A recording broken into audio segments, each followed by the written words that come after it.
I didn't find out my marriage was a lie during a fight. There was no screaming, no slammed doors, no dramatic confession. I found out because a cleaner was kneeling on my front lawn, shaking, too afraid to step back inside my house. She called while I was halfway across town. Her voice sounded thin, stretched tight like a wire about to snap. "Sir, I can't stay here. You need to come home right now." I didn't ask what she'd seen. I didn't ask why she was scared. I just pressed the gas and let the city blur past my windshield. When I pulled up, she was crouched in the grass, mascara streaked down her cheeks, staring at the master bedroom window like it might look back at her. She raised one trembling finger and pointed toward the house. "I was dusting the top shelf," she said quietly. "That's all I touched." Inside, the house smelled like lavender and cold air. Too clean, too controlled. The kind of calm that feels rehearsed, like a stage before the curtain falls. I opened the closet. Top shelf. A black box taped shut. No label. The moment I lifted it, my stomach tightened. My body reacted before my mind did. When I peeled the tape back and opened it, something inside me shut off completely. Photographs. Dozens of them. My wife Emily smiling in hotel rooms I'd never stepped foot in, her arms wrapped around a man I didn't recognize, like he belonged there. Then I saw the pictures that made my breath hitch.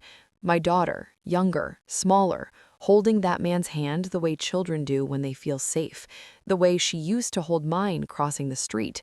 Under the photos were letters, a second phone, receipts for appointments that weren't business, weren't medical, and weren't accidents.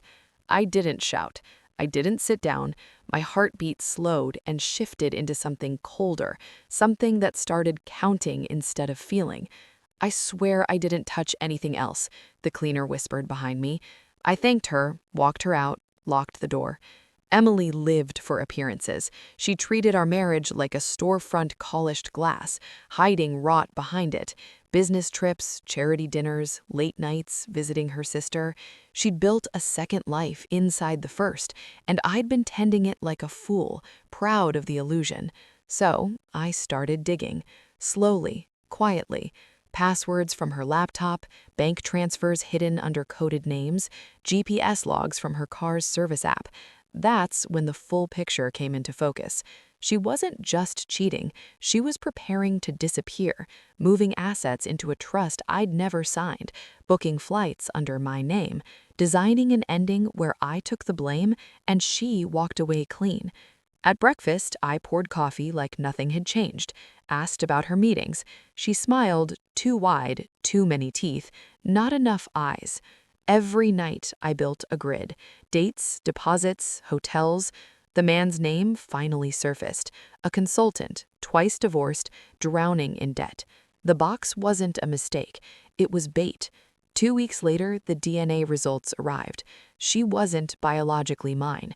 The numbers didn't shock me. They confirmed what my instincts already knew.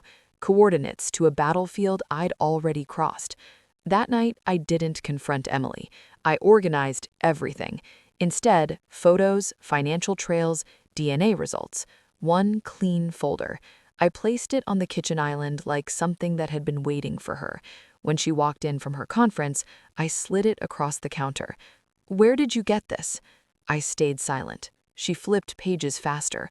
Her breathing shortened. Her face drained of color. She tried to smile, like lies still worked. "It's not what you think." I unlocked my phone. A live video feed appeared. My daughter asleep in a guest room at my sister's house. Safe. Custody documents already filed under Emily's own signature. Signed weeks earlier while she was distracted, careless, confident. "You planned this?" "I knew before the box," I said quietly. "I just needed you to confirm it yourself."